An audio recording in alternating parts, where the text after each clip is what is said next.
Good morning, students. We are going to discuss about the topic how to analyze a pedigree. So, by analyzing a pedigree, we can determine the genotype and phenotype and predict how a trait will be passed on in the future. So, the information from a pedigree make it possible to determine how certain alleles are inherited, whether they are dominant, recessive, autosomal, or sex-linked. So, what is the use of analyzing a pedigree? So, by analyzing a pedigree, we can determine the genotype and phenotype, and also we can predict how a phenotype or a trait will be passed on to the future generation, and determine the type of inheritance, whether it is dominant, recessive, autosomal, or sex-linked.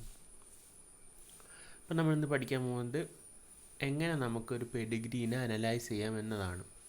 അപ്പോൾ Pedigree analyse ചെയ്യുന്നതിലൂടെ നമുക്ക് എന്തൊക്കെ കണ്ടുപിടിക്കാൻ പറ്റും? Genotype കണ്ടുപിടിക്കാൻ പറ്റും, phenotype കണ്ടുപിടിക്കാൻ പറ്റും, പിന്നെ എന്ത് ടൈപ്പ് ഓഫ് ഇൻഹെറിറ്റൻസ് ആണ് അവിടെ ഉള്ളത്, അതായത് ഓട്ടോസോമൽ ഡോമിനൻ്റ് ആണോ, റെസസീവ് ആണോ, അല്ലെങ്കിൽ സെക്സ് ലിങ്ക്ഡ് ആണോ, അല്ലെങ്കിൽ ഓട്ടോസോമൽ ആണോ എന്ന് നമുക്ക് പറയാൻ പറ്റും. മാത്രമല്ല ഒരു ട്രയറ്റ് എങ്ങനെയാണ് ഇൻഹെറിറ്റ് ചെയ്യുന്നതെന്ന് നമുക്ക് ഇതിലൂടെ പറയാൻ പറ്റും. So to start reading a pedigree, we have to determine whether the trait is dominant or recessive. If the trait is dominant, one of the parent must have the trait, and dominant trait will not skip generation. If trait is recessive, neither parent is required to have trait since they can be heterozygous. അപ്പം ഒരു Pedigree വെച്ചിട്ട് നമുക്ക് എന്തൊക്കെ പറയാൻ പറ്റും എന്നാണ് നമുക്ക് പറയുന്നത്. അപ്പോൾ ഒരു പെഡിഗ്രി അനാലിസിസിലൂടെ നമുക്ക് എന്തൊക്കെ കാര്യങ്ങൾ ഡിറ്റർമൈൻ ചെയ്യാൻ പറ്റും എന്നാണ് പറയുന്നത്. അപ്പോൾ ആ ക്യാരക്ടർ ഡോമിനൻ്റ് ആണോ റിസസീവ് ആണോ എന്ന് നമുക്ക് പറയാൻ പറ്റും. അപ്പോൾ ഡോമിനൻ്റ് ആണെങ്കിൽ ഏതെങ്കിലും ഒരു പാരൻ്റ് എന്ത് വേണം, ആ ക്യാരക്ടർ പോസസ് ചെയ്യണം. ഡോമിനൻ്റ് ക്യാരക്ടർ എല്ലാ ജനറേഷനിലും അപ്പിയർ ചെയ്യും, അതാണ് it will not skip a generation എന്ന് പറഞ്ഞാൽ. പിന്നെ റിസസീവ് ആണെങ്കിൽ ഒരു പാരൻറ്റിനും ആ ക്യാരക്ടർ ഉണ്ടാവണമെന്നില്ല. അപ്പോൾ ഡോമിനൻ്റ് ക്യാരക്ടറാണോ റിസസീവ് ക്യാരക്ടറാണോ എന്ന് നമുക്ക് പെഡിഗ്രി അനാലിസിസിലൂടെ പറയാൻ പറ്റും.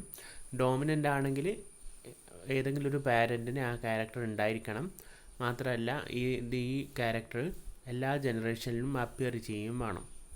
പക്ഷേ റിസസീവ് ആണെങ്കിൽ ഒരു പാരൻറ്റിന് അത് ഉണ്ടാവണം, ആ ക്യാരക്ടർ പാരൻറ്റിന് ഉണ്ടാവണമെന്ന് യാതൊരു നിർബന്ധവുമില്ല. Next we will determine if the character is autosomal or sex-linked. For example, in X-linked recessive traits, males are much more commonly affected than females. In autosomal traits, both males and females are equally likely to be affected. പിന്നെ നമുക്ക് ഒരു Pedigree അനാലിസിസിലൂടെ പറയാൻ പറ്റിയ ആ ഒരു character autosomal ആണോ അല്ലെങ്കിൽ sex linked ആണോ എന്ന് പറയാൻ പറ്റും. ഇപ്പോൾ ഓട്ടോസോമൽ ആണെങ്കിൽ മെയിൽസിനും ഫീമെയിൽസിനും എഫക്റ്റ് ആവും, പക്ഷേ ആ ഒരു ക്യാരക്ടർ സെക്സ് ലിങ്ക്ഡ് ആണെങ്കിൽ മെയിൽസിന് മാത്രമേ ആ ഒരു ക്യാരക്ടർ ഉണ്ടാവും. അപ്പോൾ ഒരു പെഡിഗ്രി അനലൈസ് ചെയ്യുന്നതിലൂടെ നമുക്ക് ഫീനോടൈപ്പും ജീനോടൈപ്പും കണ്ടെത്താൻ പറ്റും, എങ്ങനെയാണ് ഒരു ക്യാരക്ടർ ട്രാൻസ്ഫർ ചെയ്യുന്നതെന്ന് പറയാൻ പറ്റും, പിന്നെ ആ ക്യാരക്ടർ ഡോമിനൻ്റ് ആണോ റിസസീവ് ആണോ എന്ന് പറയാൻ പറ്റും, പിന്നെ ആ ഒരു ക്യാരക്ടർ എക്സ് ലിങ്ക്ഡ് ആണോ അല്ലെങ്കിൽ സെക്സ് ലിങ്ക്ഡ് ആണോ അല്ലെങ്കിൽ ഓട്ടോസോമൽ ക്യാരക്ടർ ആണോ എന്ന് പറയാൻ പറ്റും.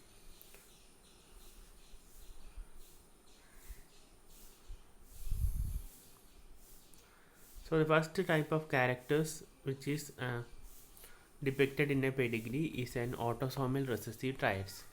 So the autosomal recessive traits normally appear with equal frequencies in both sexes and appear only when a person inherits two alleles for the trait, one from each parent. Frequently, a recessive allele may be passed for a number of generations without the appearing in a pedigree. And in the rare event, if both parents are affected by an autosomal recessive traits, all offsprings will be affected. ഇപ്പോൾ autosomal recessive ട്രയറ്റ് എന്ന് വെച്ചാൽ എന്താണ്? Autosomal recessive ട്രയറ്റ് രണ്ട് സെക്സസിലും, അതായത് മെയിൽസിലും ഫീമെയിൽസിലും ഈക്വലായിട്ടാണ് appear ചെയ്യുക. മാത്രമല്ല ഒരു പേഴ്സണിൽ autosomal recessive ട്രയറ്റ് appear ചെയ്യണമെങ്കിൽ ആ പേഴ്സൺ എന്ത് ചെയ്യണം, ഒരല്ലയിൽ ഈ ട്രയറ്റിനുള്ള അല്ലയിൽ മദറിന്നും ഒരു അല്ലയിൽ മദറിനും ഒരു അല്ലയിൽ ഫാദറിനും ഇൻഹെറിറ്റ് ചെയ്യണം. അപ്പോൾ രണ്ട് അല്ലയിൽസ് ഉണ്ടെങ്കിൽ മാത്രമേ ഒരു പേഴ്സൺ എന്ത് കാണിക്കൂ, ഒരു ഓട്ടോസോമൽ റിസസീവ് ട്രയറ്റ് കാണിക്കും. ഇപ്പോൾ ഓട്ടോസോമൽ റിസസീവ് ട്രയറ്റ് മെയിൽസിനും ഫീമെയിൽസിനും ഈക്വലായിട്ടാണ് അപ്പിയർ ചെയ്യുക. മാത്രമല്ല ഒരു ഓട്ടോസോമൽ റിസസീവ് ട്രയറ്റ് അപ്പിയർ ചെയ്യണമെങ്കിൽ ആ ഒരു പേഴ്സൺ എന്ത് ചെയ്യണം, ആ ഒരു പേഴ്സണിന് 2 അല്ലേൽസ് വേണം. അപ്പോൾ ആ ഒരു ഓട്ടോസോമൽ റിസസീവ് ട്രയറ്റ്സിന് 2 അല്ലേൽസും പ്രസൻറ്റ് ആയിരിക്കണം. ആ ഒരു അല്ലേൽ ഫാദറിനും ഒരു അല്ലേൽ മദറിനും കിട്ടണം.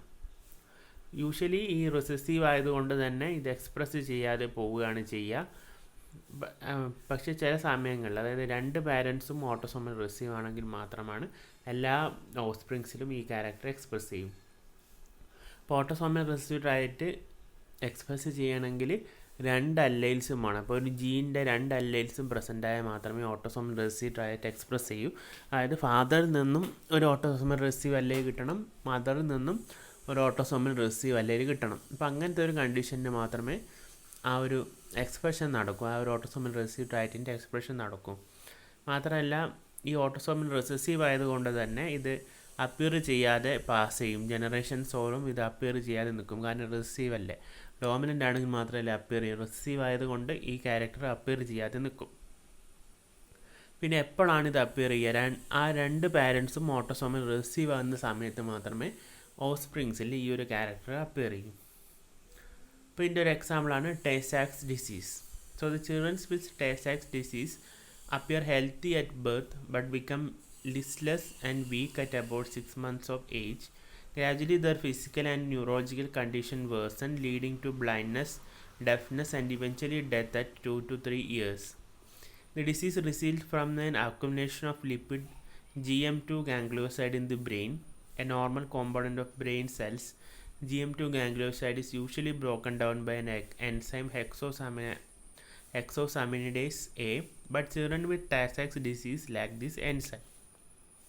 So excessive GM2 ganglioside accumulates in the brain, causing swelling and ultimately neurological symptoms. So the heterozygotes who have only one normal copy of hexosaminidase A allele that produce only about half the normal amount of enzyme, but the amount is enough to ensure the GM2 ganglioside is broken down normally, and heterozygotes are usually healthy. അപ്പോൾ ഈ autosomal recessive ഡിസീസിൻ്റെ ഒരു എക്സാമ്പിളാണ് Tay Sachs disease. അപ്പോൾ ഈ ടേ-സാക്സ് disease വരുന്നത് ചിൽഡ്രൻസിലാണ്. അതായത് ജന്മനായുള്ളൊരു ഡിസീസാണ്. അത് by ബർത്തിൽ ഈ ഡിസീസ് അപ്പിയർ ചെയ്യും. അപ്പോൾ ആദ്യത്തെ 6 മാസങ്ങളിൽ പ്രശ്നങ്ങളൊന്നും ഉണ്ടാവില്ല. പക്ഷേ പ്രായം കൂടുന്തോറും ആ കുട്ടികൾക്ക് എന്ത് വരും? ഫിസിക്കൽ ആൻഡ് ന്യൂറോളജിക്കൽ കണ്ടീഷൻസ് മോശമാവും. അപ്പോൾ ആ ഒരു കുട്ടീൻ്റെ ഫിസിക്കൽ ആൻഡ് ന്യൂറോളജിക്കൽ കണ്ടീഷൻസ് പ്രായം കൂടുന്തോറും മോശമായിട്ട് വരും. അപ്പോൾ ഇത് കാരണം physical and neurological condition version ആവുന്നത് കാരണം ബ്ലൈൻഡ്നെസ്സും ഡെഫ്നെസ്സും പിന്നെ 2 മുതൽ 3 വയസ്സെത്തുമ്പോഴത്തേക്കും ഡെത്തിന് വരെ കാരണമാവും. അപ്പോൾ ഈ ഒരു ഡിസീസ് ഉണ്ടാകാനുള്ള കാരണം ബ്രെയിനിൽ ലിപ്പിഡ് GM2 ഗാംഗ്ലിയോസൈഡ്, അപ്പോൾ ഒരു ടൈപ്പ് ഓഫ് ലിപ്പിഡാണ് GM2 ഗാംഗ്ലിയോസൈഡ്. ബ്രെയിനിൽ കാണുന്ന ഒരു ടൈപ്പ് ലിപ്പിഡാണ് GM2 ഗാംഗ്ലിയോസൈഡ്. നോർമൽ കണ്ടീഷനിൽ ഈ GM2 ഗാംഗ്ലിയോസൈഡിനെ ഹെക്സോസാമിനിഡേസ് A എന്ന് പറഞ്ഞൊരു എൻസൈം ബ്രേക്ക് ഡൗൺ ചെയ്യും. പക്ഷേ ഈ ടേ-സാക്സ് ഡിസീസ് ഉള്ള കുട്ടികൾക്ക് എന്താണ് എൻസൈം ഉണ്ടാവില്ല, ഈ ഹെക്സോസാമിനിഡേസ് A എന്ന് പറഞ്ഞ എൻസൈം ഉണ്ടാവില്ല. അതുകൊണ്ട് തന്നെ ഈ GM2 ഗാംഗ്ലിയോസൈഡ് ബ്രെയിനിൽ ഇങ്ങനെ അക്യുമുലേറ്റ് ചെയ്ത് വരും. അപ്പോൾ അത് ബ്രെയിനിൻ്റെ സ്വെല്ലിങ്ങിനും അതിന് ഡാമേജിനും കാരണമാവും. അങ്ങനെ ബ്രെയിൻ ഡാമേജ് കാരണമാണ് കുട്ടികൾ മരിക്കുന്നത്. ഇപ്പം ഈ ടേ-സാക്സ് ഡിസീസ് ഉണ്ടാകാനുള്ള കാരണം ബ്രെയിനിൽ ഉണ്ടാകുന്ന GM2 ഗാംഗ്ലിയോസൈഡ് എന്ന് പറഞ്ഞ ലിപ്പിഡ്സിൻ്റെ അക്യുമുലേഷൻ കാരണമാണ്. അപ്പോൾ നോർമൽ ചിൽഡ്രൻസിൽ എന്താണ് ഈ GM2 ഗാംഗ്ലിയോസൈഡ് ലിപ്പിഡിനെ ഹെക്സോസാമിനിഡേസ് A എന്ന് പറഞ്ഞ എൻസൈം വെച്ചിട്ട് ബ്രേക്ക് ഡൗൺ ചെയ്യും. പക്ഷേ ഈ ടേ-സാക്സ് ഡിസീസുള്ള കുട്ടികളിൽ എന്ത് സംഭവിക്കുന്ന വെച്ചാൽ ഈ ഹെക്സോസാമിനിഡേസ് A എന്ന് പറഞ്ഞ എൻസൈം ഉണ്ടാവില്ല. അതുകൊണ്ട് തന്നെ എന്തുണ്ടാവില്ല, ആ GM2 ഗാംഗ്ലിയോസൈഡ് ലിപ്പിഡ് GM2 ഗാംഗ്ലിയോസൈഡിൻ്റെ ബ്രേക്ക് ഡൗൺ ഉണ്ടാവില്ല. അപ്പോൾ ഈ GM2 ഗാംഗ്ലിയോസൈഡ് ബ്രെയിനിൽ അക്യുമുലേറ്റ് ചെയ്തിട്ട് എന്തുണ്ടാവും, ബ്രെയിനിൻ്റെ സ്വെല്ലിങ്ങും ന്യൂറോളജിക്കൽ സിംറ്റംസ് ഒക്കെ ഉണ്ടാവും. പക്ഷേ ഹെട്രോസൈഗോട്സിൻ്റെ പ്രത്യേകത എന്താണെന്ന് വെച്ചാൽ അവർക്ക് ഒരു കോപ്പി ഈ ഹെക്സോസാമിനിഡേസ് A പ്രൊഡ്യൂസ് ചെയ്യാനുള്ള ഒരു നോർമൽ കോപ്പി അവരുടെ അടുത്തുണ്ടാവും. അതുകൊണ്ട് തന്നെ അവർ പാർഷ്യലായിട്ട് ഈ ഹെക്സോസാമിനിഡേസ് A എൻസൈം പ്രൊഡ്യൂസ് ചെയ്തിട്ട് GM2 ഗാംഗ്ലിയോസൈഡിനെ ബ്രേക്ക് ഡൗൺ ചെയ്യും. അതുകൊണ്ട് തന്നെ അവർക്കൊരു കുഴപ്പം ഉണ്ടാവില്ല. അപ്പോൾ ഹെട്രോസൈഗോട്സ് ആകുമ്പോൾ ഹെട്രോസൈഗോട്സിന് ഒരു കോപ്പി എന്തുണ്ടാവും, എക്സോസാമിനേഡേസ് എ എൻസൈം സിന്തസൈസ് ചെയ്യുന്ന ഒരു ജീൻ ഉണ്ടാവും. ഒന്ന് മാത്രമേ ഡാമേജ് ആയിട്ടുണ്ടാവുള്ളൂ. അപ്പോൾ ആ ഒരു കോപ്പി വെച്ചിട്ട് അതുള്ള എക്സോസാമിനേഡേസ് എ പ്രൊഡ്യൂസ് ചെയ്തിട്ട് GM2 ഗാംഗ്ലിയോസൈഡിനെ ബ്രേക്ക് ഡൗൺ ചെയ്യും. അപ്പോൾ അത്ര വലിയ പ്രശ്നങ്ങൾ കാണുന്നില്ല. അപ്പോൾ ഓട്ടോസോമൽ റിസസീവ് ട്രയറ്റ് എന്ന് വെച്ചാൽ എന്താണ്? ഓട്ടോസോമൽ റിസസീവ് ട്രയറ്റ് എന്ന് വെച്ചാൽ രണ്ട് സെക്സസിനും, മെയിൽസിലും ഫീമെയിൽസിലും ഈക്വലി അപ്പിയർ ചെയ്യും. പിന്നെ അതിൻ്റെ ക്യാരക്ടർ എന്താണെന്ന് വെച്ചാൽ ഈ റിസസീവ് ആയതുകൊണ്ട് തന്നെ ഇത് അപ്പിയർ ചെയ്യാതെ പോകും.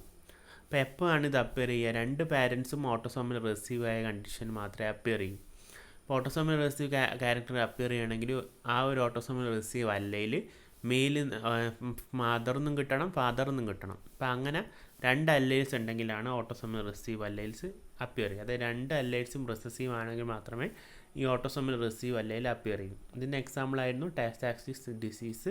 അപ്പോൾ എന്താണ് പറഞ്ഞു? ഇനി autosomal dominant traits. Autosomal dominant traits appear in both sexes with equal frequency, and both sexes are capable of transmitting this trait to their offspring. So every person with a dominant trait must inherit the allele from at least one parent, and autosomal dominant trait therefore do not skip generation. So one trait usually considered as autosomal dominant is familial hypercholesterolemia, an inherited disease in which blood cholesterol is greatly elevated owing to a defect in cholesterol transfer.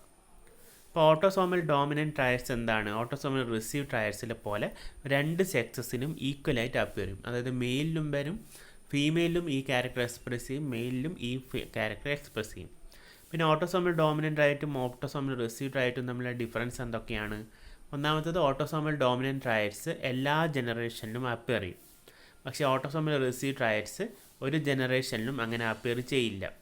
പിന്നെയുള്ള character എന്താണെന്ന് വെച്ചാൽ ഒരു person autosomal dominant ട്രയറ്റ് express ചെയ്യണമെങ്കിൽ ആ ഒരു autosomal dominant ട്രയറ്റിൻ്റെ ജീന് ഒരാളുടെ അടുത്ത് നിന്ന് കിട്ടിയാൽ മതി. അതായത് ഫാദറിൻ്റെ അടുത്തുനിന്നോ മദറിൻ്റെ അടുത്തുനിന്നോ കിട്ടിയാൽ തന്നെ എന്ത് എക്സ്പ്രസ് ചെയ്യും? ആ ഓട്ടോസോമൽ ഡോമിനൻറ്റ് ട്രയറ്റ് എക്സ്പ്രസ് ചെയ്യും. പക്ഷേ ഓട്ടോസോമൽ റിസസീവ് ട്രയറ്റിൻ്റെ കേസിൽ രണ്ടാളെടുത്തും ജീൻസ് കിട്ടണം, എന്നാൽ മാത്രമേ എക്സ്പ്രസ് ചെയ്യും. പക്ഷേ ഓട്ടോസോമൽ ഡോമിനൻറ്റ് ട്രയറ്റിൻ്റെ കേസിൽ ഒരാളെടുത്ത് നിന്ന് മാത്രം കിട്ടിയാലും എന്ത് എക്സ്പ്രസ് ചെയ്യും? ഓട്ടോസോമൽ ഡോമിനൻറ്റ് ട്രയറ്റ് എക്സ്പ്രസ് ചെയ്യും. അപ്പോൾ ഓട്ടോസോമൽ ഡോമിനൻറ്റ് ട്രയറ്റിൻ്റെ ഒരു എക്സാമ്പിളാണ് ഫെമിലിയൽ ഹൈപ്പർ കൊളസ്ട്രോളീമിയ. അത് ഉണ്ടാകുന്നത് കൊളസ്ട്രോൾ ട്രാൻസ്പോർട്ടിൻ്റെ ഡെഫിഷ്യൻസി എന്തോ ഒരു തകരാറ് മൂലമാണ്. അപ്പോൾ അതിനെക്കുറിച്ച് നമുക്ക് ഡിസ്കസ് ചെയ്യാം. അപ്പോൾ ഓട്ടോസോമൽ ഡോമിനൻറ്റ് ട്രയറ്റ് എന്ന് വെച്ചാൽ ഓട്ടോസോമൽ റിസീവ് ട്രയറ്റ് പോലെ തന്നെ രണ്ട് സെക്സിലും ഈക്വലായിട്ട് അപ്പിയർ ചെയ്യും. മെയിൽസിലും അപ്പിയർ ചെയ്യും, ഫീമെയിൽസിലും ഓട്ടോസോമൽ ഡോമിനൻറ്റ് ട്രയറ്റ്സ് അപ്പിയർ ചെയ്യും. പിന്നെ ഓട്ടോസോമൽ ഡോമിനൻ്റ് ആയിട്ടും ഓട്ടോസോമൽ റിസീവ് ട്രയറ്റ്സും തമ്മിലുള്ള ഡിഫറൻസ് ആണ് നോക്കേണ്ടത്. ഓട്ടോസോമൽ റിസസീവ് ട്രയറ്റ്സ് ഒരു ജനറേഷനിലും അപ്പിയർ ചെയ്യില്ല, പക്ഷേ ഓട്ടോസോമൽ ഡോമിനൻറ്റ് ട്രയറ്റ് എല്ലാ ജനറേഷനിലും അപ്പിയർ ചെയ്യും. രണ്ടാമത്തെ ഡിഫറൻസ് എന്താണെന്ന് വെച്ചാൽ ഓട്ടോസോമൽ ഡോമിനൻറ്റ് ട്രയറ്റ് എക്സ്പ്രസ് ചെയ്യാൻ വേണ്ടിയിട്ട് ഏതെങ്കിലും ഒരു പാരൻറ്റിൻ്റെ അടുത്ത് നിന്ന് ഒരു അല്ലയിൽ കിട്ടിയാൽ മതി. പക്ഷേ ഓട്ടോസോമൽ റിസീവ് ട്രയറ്റ് ആണെങ്കിൽ രണ്ട് പാരൻറ്റിൻ്റെ അടുത്തും രണ്ട് അല്ലൈൽസ് കിട്ടണം. ഇപ്പോൾ ഓട്ടോസോമൽ ഡോമിനൻറ്റ് ട്രയറ്റിൻ്റെ എക്സാമ്പിളാണ് familial hyper cholesterolaemia occurs due to the defect in cholesterol transport. So familial hypercholesterolemia is due to defect in the gene that normally codes for LDL receptor. So the disease is usually considered as an autosomal dominant disorder because heterozygotes are deficient in LDL receptors. In these people, too little cholesterol is removed from the blood, leading to elevated blood levels of cholesterol and increased risk of coronary artery disease. So the persons heterozygous for familial hypercholesterolemia have blood LDL levels that are twice normal, usually have a heart attack by age of 35. ഇപ്പോൾ ഈ familial hyper cholesterolaemia എന്ന് പറയുന്നത് autosomal dominant ട്രയറ്റ്സിൻ്റെ കാരണം ഉണ്ടാകുന്ന ഒരു ഡിസീസാണ്. ഇപ്പോൾ ഈ familial hyper cholesterolaemia ഉണ്ടാകുന്നത് കൊളസ്ട്രോൾ ട്രാൻസ്പോർട്ടിൻ്റെ ഒരു ഡിഫക്റ്റ് കാരണമാണ്. പ്ലസ് നോർമലി ഇതുണ്ടാകുന്നത് LDL റിസപ്റ്റേഴ്സിനെ കോഡ് ചെയ്യുന്ന ജീൻസിൽ ഉണ്ടാകുന്ന തകരാറ് കാരണമാണ്. അപ്പോൾ ഈ LDL റിസപ്റ്റേഴ്സിനോട് ബൈൻഡ് ചെയ്തിട്ടാണ് LDL കൊളസ്ട്രോൾ ബ്ലഡിൽ നിന്ന് ട്രാൻസ്പോർട്ട് ചെയ്യുന്നത്. അപ്പോൾ LDL റിസപ്റ്റേഴ്സ് കോഡ് ചെയ്യുന്ന ജീൻസിന് തകരാറ് സംഭവിച്ചു കഴിഞ്ഞാൽ LDL റിസപ്റ്റേഴ്സ് ഉണ്ടാവില്ല. അപ്പോൾ ഈ LDLന് പോയിട്ട് ബൈൻഡ് ചെയ്യാൻ ഒരു സ്ഥലം ഉണ്ടാവില്ല, അതിങ്ങനെ ബ്ലഡിൽ ഇങ്ങനെ കിടക്കും. അപ്പോൾ LDLൻ്റെ ബ്ലഡിൽ നിന്നുള്ള ട്രാൻസ്പോർട്ട് നടക്കില്ല. അപ്പോൾ ബ്ലഡ് കൊളസ്ട്രോൾ ഭയങ്കര ഹൈ ആയിരിക്കും, അത് ഹാർട്ട് അറ്റാക്കിന് കാരണമാവും. അപ്പോൾ ഇതാണ് ഫെമിലിയൽ ഹൈപ്പർ കൊളസ്ട്രോളീമിയ എന്ന് പറഞ്ഞത്. അപ്പോൾ ഫെമിലിയൽ ഹൈപ്പർ കൊളസ്ട്രോളീമിയ എന്ന് പറഞ്ഞാൽ ഒരു ടൈപ്പ് ഓഫ് ഓട്ടോസോമൽ ഡോമിനൻറ്റ് ട്രയറ്റാണ്. ഇതുണ്ടാകുന്നത് കൊളസ്ട്രോൾ ട്രാൻസ്പോർട്ടിൻ്റെ ഡിഫക്റ്റ് കാരണമാണ്. അപ്പോൾ യൂഷ്വലി എൽ ഡി എൽ റിസപ്റ്റേഴ്സാണ് എൽ ഡി എൽ കൊളസ്ട്രോളിനെ ബൈൻഡ് ചെയ്തിട്ട് ബ്ലഡിൽ നിന്ന് ട്രാൻസ്പോർട്ട് ചെയ്യുന്നത്. പക്ഷേ ഈ എൽ ഡി എൽ റിസപ്റ്റേഴ്സിനെ കോഡ് ചെയ്യുന്ന ജീൻസിന് ഡിഫക്റ്റ് അല്ലെങ്കിൽ എന്തെങ്കിലും തകരാറുണ്ടായി കഴിഞ്ഞാൽ എന്ത് സംഭവിക്കും? എൽ ഡി എൽ റിസപ്റ്റേഴ്സ് ഉണ്ടാവില്ല. അപ്പോൾ ബ്ലഡിൽ എൽ ഡി എല്ലിൻ്റെ ലെവൽ റൈസ് ചെയ്യും. അപ്പോൾ ഹൈ ബ്ലഡ് കൊളസ്ട്രോൾ ഉണ്ടാകുമ്പോൾ അത് എന്തിന് കാരണമാവും? ഹാർട്ട് അറ്റാക്കിന് കാരണമാവും. പിന്നെ കൊറോണറി ആർട്ടറി ഡിസീസൊക്കെ ഉണ്ടാവും. So the third type of inheritance is the X linked recessive traits. So the X-linked recessive triads are a distinct pattern of inheritance. First, these triads appear more frequently in males because males need inherit only a single copy of allele to display the triad, whereas the female must inherit 2 copies of the allele, one from each parent, to be affected. Secondly, because male inherit his X chromosome from his mother, affected males are usually born to unaffected mothers who are carriers. Because the triad is passed from an unaffected female to affected male to unaffected female, it tends to skip generation. So when a human is heterozygous, approximately half of her sons will be affected and half of her daughters will be unaffected carriers. Next type of pedigree ആണ് X linked recessive ട്രയഡ്സിനുള്ള Pedigree. അപ്പോൾ X linked recessive ട്രയഡ്സ് എന്ന് പറഞ്ഞാൽ ഈ ട്രയഡ്സ് appear ചെയ്യുക മെയിൽസിലായിരിക്കും. കാരണം മെയിൽസിൽ ആകെ ഒരു X ക്രോമസോമേ ഉള്ളൂ. അപ്പോൾ ആ ഒരു എക്സ് ക്രോമസോം ഉണ്ടെങ്കിൽ തന്നെ അവരെന്ത് ചെയ്യും? ആ ഒരു ക്യാരക്ടർ എക്സ്പ്രസ് ചെയ്യും. പക്ഷേ ഫീമെയിൽസിൽ 2 എക്സ് ക്രോമസോം വന്നാൽ മാത്രമേ ആ ഒരു ക്യാരക്ടർ എക്സ്പ്രസ് ചെയ്യൂ. ഇപ്പോൾ മെയിൽസിൻ്റെ കേസിലാണ് ഈ എക്സ് ലിങ്ക്ഡ് റിസസീവ് ട്രയഡ്സ് അപ്പിയർ ചെയ്യുന്നത്. കാരണം മെയിൽസിന് ഒരു എക്സ് ക്രോമസോം മതി. ആ ഒരു എക്സ് ക്രോമസോം ഉണ്ടെങ്കിൽ തന്നെ ഈ ഒരു ക്യാരക്ടർ എക്സ്പ്രസ് ചെയ്യും. പക്ഷേ ഫീമെയിൽസിൽ ഈ ഒരു ക്യാരക്ടർ എക്സ്പ്രസ് ചെയ്യാൻ വേണ്ടിയിട്ട് 2 ഡിഫക്റ്റീവ് എക്സ് ക്രോമസോം വേണം. അപ്പോൾ ആ ഒരു 2 ഡിഫക്റ്റീവ് എക്സ് ക്രോമസോം കിട്ടാൻ പാടായതുകൊണ്ട് തന്നെ മെയിൽസിലാണ് ഈ എക്സ് ലിങ്ക്ഡ് റിസസീവ് ട്രയഡ്സ് അപ്പിയർ ചെയ്യുക. അപ്പോൾ ഈ മെയിൽ ചൈൽഡ്സ് ആണ് ഇത് ഇൻഹെറിറ്റ് ചെയ്യുക. അതായത് മദേഴ്സ് യൂഷ്വലി കരിയേഴ്സ് ആയിരിക്കും. മദേഴ്സ് യാതൊരു ലക്ഷണങ്ങളും കാണിക്കില്ല. അവർ കരിയേഴ്സ് ആയിരിക്കും. അവർ അൺഅഫക്റ്റഡ് ആയിരിക്കും. അപ്പോൾ ആ കരിയർ മദറിന് ജനിക്കുന്ന സൺസാണ് എന്ത് കാണിക്കുക? ഈ എക്സ് ലിങ്ക്ഡ് റിസസീവ് ട്രയഡ് കാണിക്കുക. കാരണം ആ ഒരു എക്സ് ക്രോമസോം ആ സണ്ണിന് കിട്ടുന്നത് മദറിൽ നിന്നാണ്. അപ്പോൾ ആ ഒരു എക്സ് ക്രോമസോമിന് എന്തെങ്കിലും തകരാറുണ്ടെങ്കിൽ അത് പെട്ടെന്ന് തന്നെ സണ്ണിൽ എക്സ്പ്രസ് ചെയ്യും. പക്ഷേ ഡോക്ടേഴ്സ് അൺഅഫക്റ്റഡ് ആയിരിക്കും. കാരണം ഒരു എക്സ് ക്രോമസോം മദറിന് കിട്ടിയാലും വേറൊരു എക്സ് ക്രോമസോം അവിടെ ഉണ്ട് ഫാദറിന് കിട്ടുന്നത്. അപ്പോൾ ആ ഒരു എക്സ് ക്രോമസോമിൻ്റെ തകരാറൊന്നും ഉണ്ടാവില്ല. അപ്പോൾ ആ ഒരു തകരാറുള്ള എക്സ് ക്രോമസോമിൻ്റെ ഗ്യാപ്പ് ആര് നികത്തും? ആ തകരാറില്ലാത്ത എക്സ് ക്രോമസോം നികത്തും. അപ്പോൾ ഫീമെയിൽസ് അൺഅഫക്റ്റഡ് ആയിരിക്കും. പിന്നെ ഇത് ഫീമെയിൽസിൽ നിന്ന് മദറിൽ നിന്ന് സണ്ണിലേക്കും സണ്ണിൽ നിന്ന് ഉണ്ടാകുന്ന ഗേൾ ചൈൽഡ് എന്തായിരിക്കും? അൺഅഫക്റ്റഡ് ആയിരിക്കും. അപ്പം അങ്ങനെ ഓരോ ജനറേഷൻ, അതായത് സണ്ണ് വരുമ്പോൾ മാത്രമേ ഈ ഒരു ക്യാരക്ടർ അപ്പിയർ ചെയ്യും. അപ്പോൾ അത് ജനറേഷൻസ് സ്കിപ്പ് ചെയ്യും.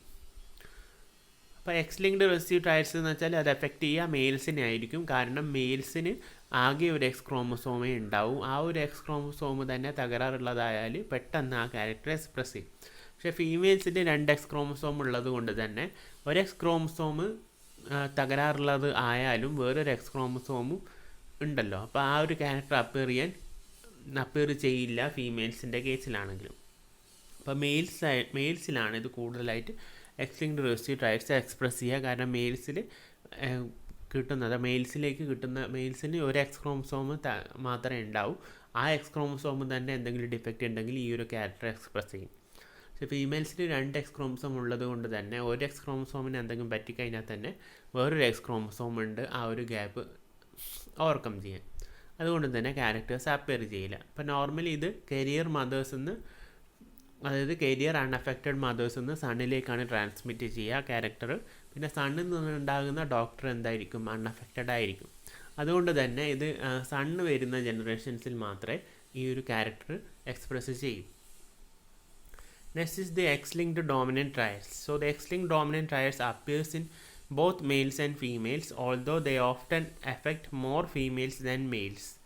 As with X-linked recessive triads, a male inherits an X-linked dominant triad only from his mother. The triad is not passed from father to son. A female, on the other hand, inherits an X chromosome from both mother and father. So, female can receive an X-linked trait from either parent.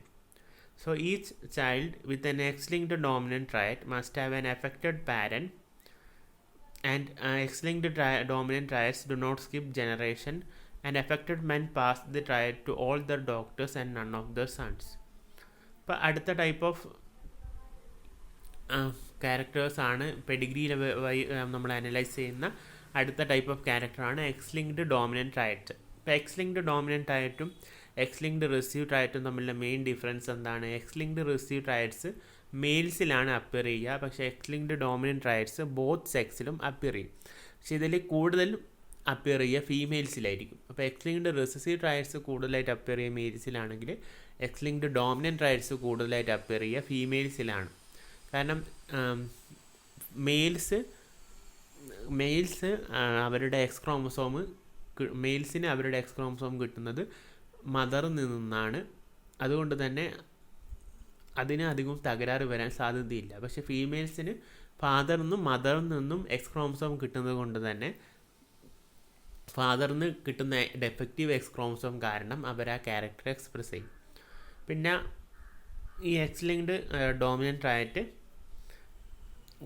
ഉണ്ടാകണമെങ്കിൽ ഏതെങ്കിലും ഒരു parent affected ആയിരിക്കണം. പിന്നെ X linked dominant ട്രയറ്റിൻ്റെ എക്സാമ്പിളാണ് vitamin D resistant rickets.